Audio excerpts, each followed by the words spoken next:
In 2008, millions of people lost their jobs. Families lost their homes, savings disappeared, businesses collapsed. People who worked hard their whole lives were suddenly broke. But here's the scary part. Most of them did nothing wrong. So how did one financial crash destroy lives across America, Europe, and the entire world?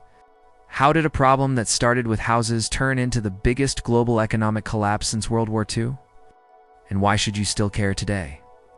Because the real reason behind the 2008 crash was never taught in school, and the same mindset still exists today. So stay with me. I'll explain everything in simple words, step by step. No confusing economics, just the truth. Before 2008, the world looked perfect.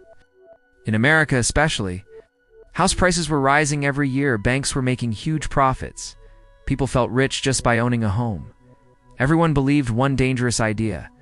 Asterisk, housing prices will always go up. Asterisk, this belief became the foundation of everything. People bought houses they couldn't afford. Banks gave loans to people with no stable income. Investors poured money into real estate. Why? Because when prices keep rising, nobody looks at risk. This is a psychological trap called overconfidence bias. When things go well for too long, humans stop preparing for bad outcomes. That's exactly what happened. Let's make this very simple. Banks started giving home loans to almost anyone. No proper job checks, no income verification, no safety margin. These were called subprime loans. Why would banks do something so stupid? Because they weren't planning to keep the risk. They thought, even if this person can't pay, the house price will go up. We'll sell it and make money. So banks kept lending more. People kept borrowing more. House prices kept rising. On paper, everyone looked rich. But this was fake wealth. Now comes the most dangerous part. Banks didn't just give loans. They bundled thousands of loans together, good loans and bad loans mixed, and sold them to investors as safe products. Pension funds bought them. Insurance companies bought them. Banks across the world bought them. Even governments trusted them. Why? Because rating agencies said, these investments are safe. But here's the truth. Most people buying these products did not understand what was inside them. This is called financial complexity risk. When systems become too complex, people trust labels instead of logic. That's exactly what happened. Then reality hit. Interest rates went up. Monthly payments increased. People started missing payments. Homeowners couldn't pay. Houses were taken back by banks. House prices started falling. Now think carefully. House prices fall, banks can recover money, investors lose trust, asterisk financial products lose value. That's what happened. Suddenly, those safe investments were worth almost nothing. Banks realized we don't know who is safe anymore. So they stopped lending. And when banks stop lending, the entire economy freezes. Might ask, if this started in America, why did the whole world suffer? Because the financial system was globally connected. Banks in Europe owned American loans. Asian funds invested in U.S. products. Global trade depended on U.S. demand. When America stopped spending, factories slowed down everywhere. This is called systemic risk. One big failure spreads everywhere when everything is connected, like electricity grids. One failure can cause a blackout. That's what happened to the world economy. Now listen very carefully. The real reason was not just housing, just banks, asterisk, just loans. The real reason was human behavior. Greed replaced responsibility. Short-term profit replaced long-term safety.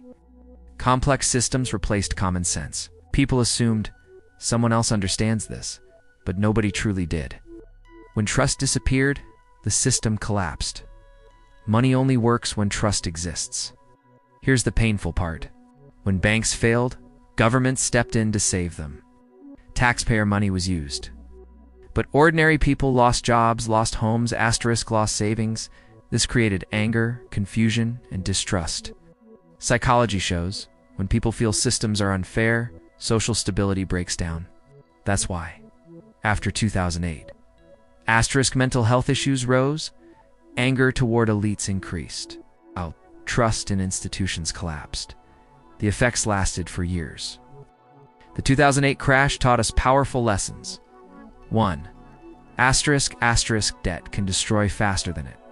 Builds 2. Complex systems hide big risks. 3. If something feels too easy, it's dangerous. 4. When everyone is greedy, be careful. Asterisk, asterisk 5. Real wealth is built slowly, not quickly, sadly. Many people forgot these lessons.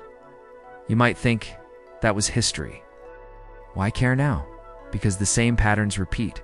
Different assets, different technology, same human behavior. Whenever you see easy money, no risk talk, asterisk, this time is different. Be careful. If you don't understand how something makes money, you are the risk. Let me talk to you like an older brother. You don't need to fear money, you need to understand it. Here's simple advice. Don't chase shortcuts, don't trust. Hype blindly, learn how systems work. Build skills before investments, think long term. Slow growth beats fast collapse. Always. If you ever felt confused about money, or angry at the system, or scared about the future, you're not a single person. Everyone wants to protect their future, but you were just never taught how fragile these systems really are. Understanding gives power. Today you understand a little more. If this explanation helped you even a little, hit like so, more people can learn this truth. Subscribe if you want simple, honest explanations about money, power, and life that schools never taught us. And share this video with one person who still wonders what asterisk really asterisk happened in 2008. I'll see you in the next one.